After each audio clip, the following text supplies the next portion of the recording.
Today we are in 2 Chronicles chapter 26, and it's a short chapter,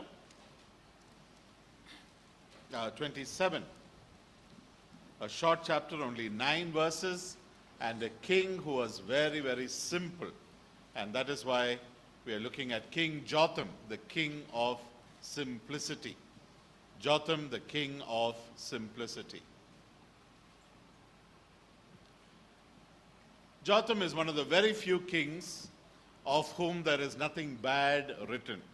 If you read that chapter, you will find that he is most of the kings had something wrong with them, especially the three kings just before Jotham.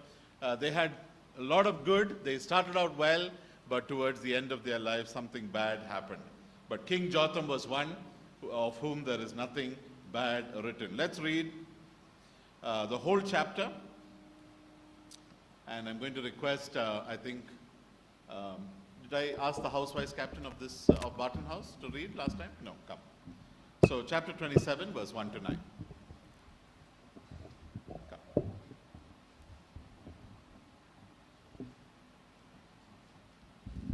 Please follow carefully in your Bibles. Jotham was 25 years old when he began to reign, and he reigned 60 years in Jerusalem. His mother's name was Jerusha, the daughter of Zadok. And he did what was right in the eyes of the Lord, according to all that his father Uzziah had done, except he did not enter the temple of the Lord. But the people still followed corrupt practices. He built the upper gate of the house of the Lord and did much building on the wall of Ophel. Moreover, he built cities in the hill country of Judah and forts and towers on the wooded hills. He fought with the kings of the Ammonites and prevailed against them. And the Ammonites gave him that year 100 talents of silver and 10,000 cors of wheat and 10,000 of barley. The Ammonites paid him the same amount in the second and the third years.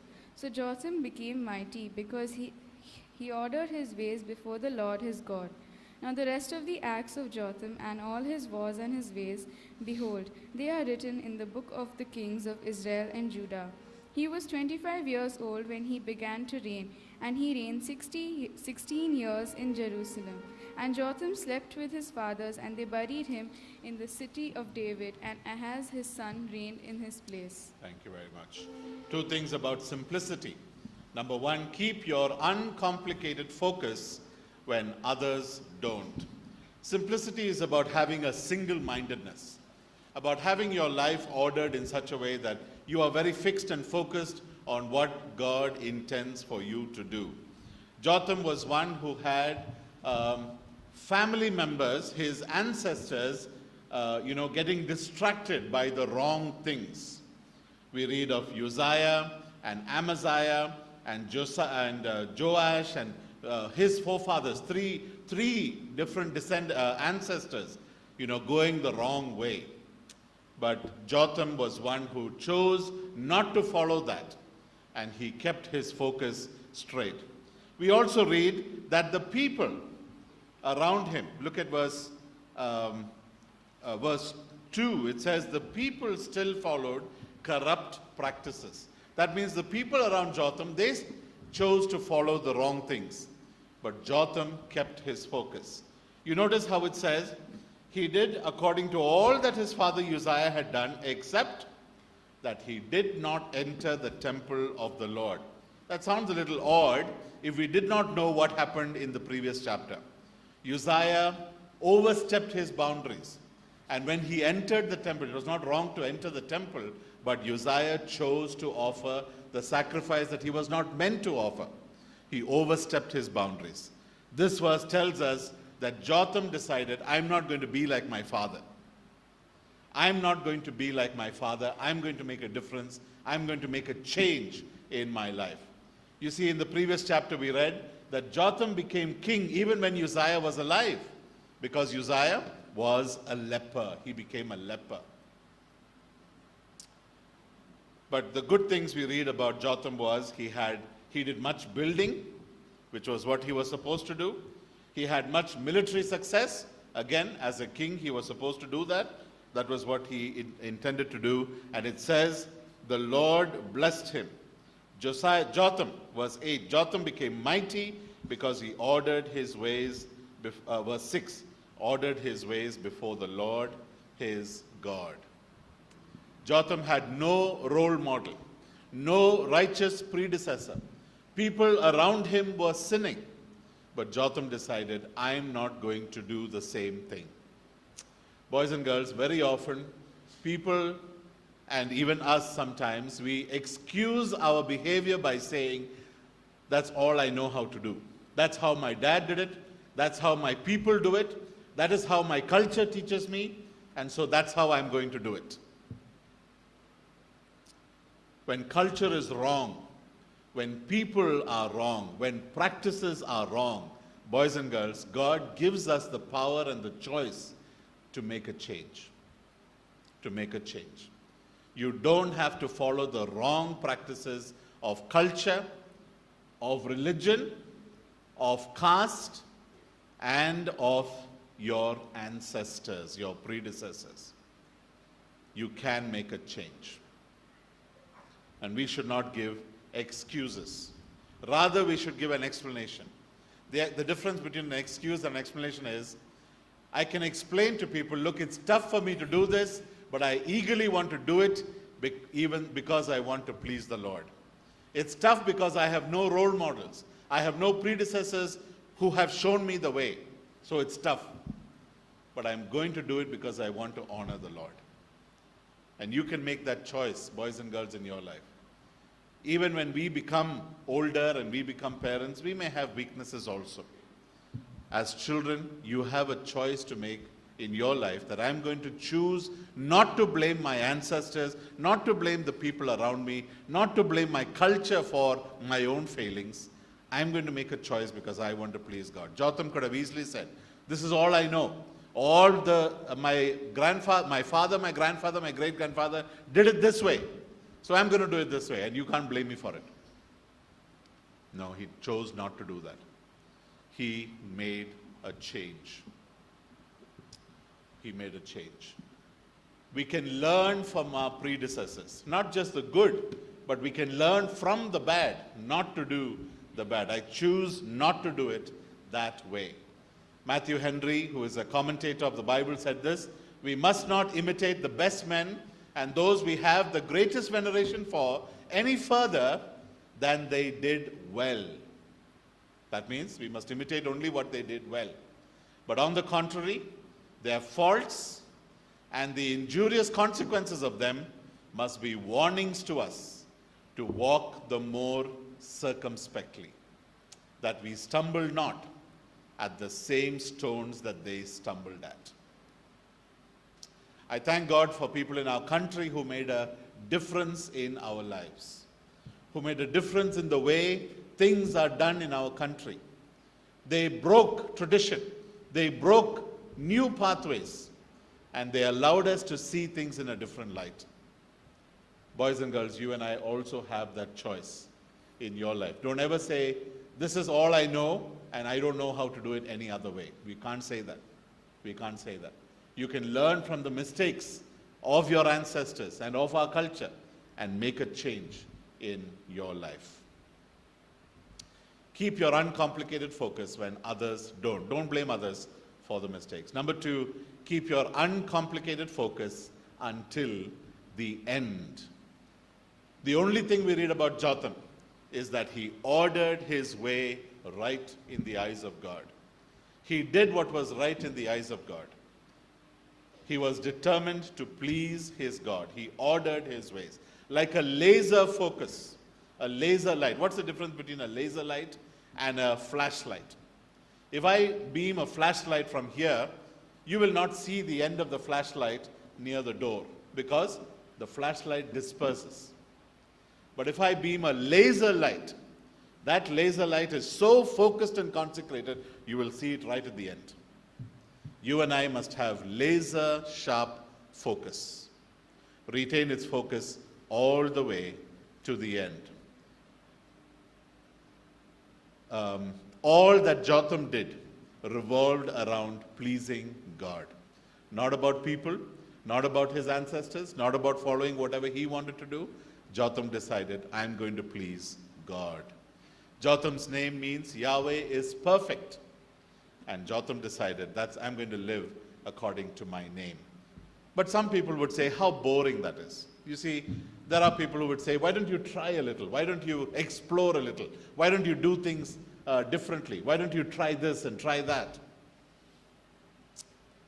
2 Corinthians chapter 11 verse 3 says, but I am afraid that as the serpent deceived Eve by his cunning, your thoughts will be led astray from a sincere and pure devotion to Christ. Boys and girls, there are many good things in life, and there are many bad things in life that can turn our attention and focus away from what we are meant to do. What we are meant to do. I wonder if in your life there are things that are distracting you from your devotion to God and from the role that God has set for you. Some of these things may even be seemingly good. Jim Collins said, good is the enemy of great. Somebody else said, busyness is the new holiness. You know, when somebody says, how are you doing? And the person says, oh, I'm so busy. You know, I've got a lot of things to do on my plate. We say that sometimes with pride because we think being busy is good. Being busy is, it's with a sense of pride and arrogance that we say, I'm so busy, because we want to have a sense of importance. People need me in so many places. Being busy is not necessarily a good virtue. If you are too busy, it probably means you are too distracted. There are too many things going on in your life. And you need to get back to the right focus. Busyness is no longer thought of as being effective and productive. It's come to describe a person as lost in detail with no long-term outlook. A busy person is no longer considered important, but short-sighted. One who cannot see the forest for the trees. I hope you understood that phrase, not being able to see the forest for the trees. In other words, he doesn't have a proper outlook. He's looking at the small details. He's looking at all the trees, but he doesn't realize that he's in the forest. Boys and girls, are you so busy that you have lost your focus? That you have not understood what is your role and what is it that you are meant to do? Being busy is not necessarily a good thing. What are some examples of things that can complicate our lives? Sin. When we get addicted to a particular sin, when we get busy with it, when we have to hide it and be dishonest about it, that can complicate our lives because we have to keep up an image which is not true. So we are busy thinking of ways to cover up our true self and our dishonesty. Sin can complicate our lives. Substance abuse. Today, it is not so much, particularly in our culture, in our school, it may not be so much alcohol and drugs, but I would be foolish to think that out of 2,000 students that no one has experimented. It would be very foolish of me to think like that. I'm sure there may be one or two who have tried it and who may be slowly getting addicted. I hope not. But our cell phones, technology, video games, chatting, these are things that we can get so addicted to. And you can have a totally different lifestyle on the internet than who you really are. That's such an attraction. And that can complicate your life. Substance abuse. Number 3, wrong relationships and friendships. Wrong relationships and friendships. At the wrong time. Wrong friendships and friendships at the wrong time. Boys and girls, that can complicate our lives. When we are forced to spend time and money and effort to maintain a friendship that we were not meant to have. When that friendship leads us in the wrong direction and causes us to use language and do things that we are not supposed to be doing, it will complicate your lives, and you're not meant to be doing those things. But there are other things that can complicate our lives that are not necessarily wrong. events can happen in your life that can complicate your life. A sickness, a sorrow, some sort of pain at home, separation. These are normal things. They are not bad, but they are normal things that can complicate your life. It is possible.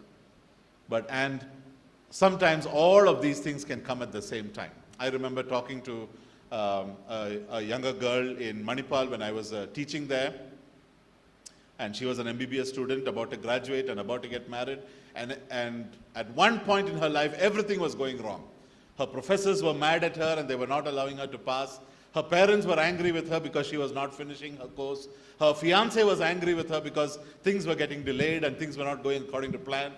Her landlord was angry with her. He wanted her to move out. There was a petrol bunk next to her house, and she was scared that will catch fire, and what's going to happen to me? I'm probably going to burn to death. All complications, and all that. It seems like the whole world was caving in on her. Sometimes we may look at all these things and think, everything is going wrong with my life. Everything is going wrong with my life. And that's, sometimes we tend to think like that. But boys and girls, we should realize that, each of these things need to be sorted out one by one. Sort them out one by one. They're not always connected. They're not always connected. You sort them out one by one, and God will take care of the rest. God will take care of the rest. Events in our lives.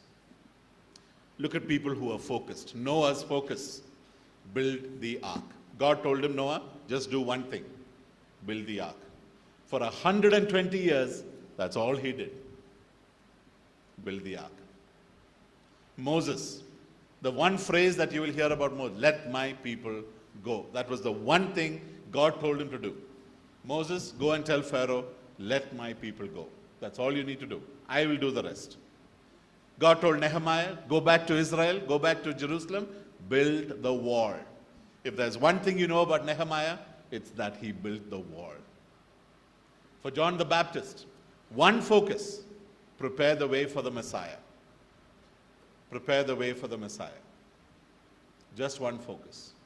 And he was so focused that he achieved it. Joshua said, choose you this day. He was telling the people of Israel, don't complicate your lives. You choose whom you will serve. Is it going to be the gods of Canaan, the gods of the people that you have conquered, or is it going to be the true and living God who led you into this land? You choose. You make a choice. The Lord Jesus said, seek ye first the kingdom of God. And all the things that you're worried about, they will be added to you. Not that you will add, not that you will have to struggle for them. They will come when you seek the kingdom of God. Paul's one focus, I want to know him. And all that I do in my life is focused on that. I want to know him. Boys and girls, it's up to us to decide what we need to be focused on. Choose to be weird. When everybody else is distracted and disarrayed and in confusion, you choose to be different. You choose to be single-minded and focused. The story is told of Pavarotti, Luciano Pavarotti, the great opera singer. He said, when I was a boy, my father, a baker, introduced me to the wonders of song. He urged me to work very hard to develop my voice. A professional tenor in my hometown took me as a pupil, and I also enrolled in a teacher's college, something to fall back on. When I graduated, I asked my father, should I become a singer or a teacher? Luciano, my father, replied, if you try to sit on two chairs, you will fall between them. For life, you must choose one chair. It took Luciano Pavarotti 7 years of study before he made his first professional appearance, and another 7 years to reach the Metropolitan Opera. 14 years of hard work before he achieved his dream. But he was so focused. Choose one chair. Let's pray.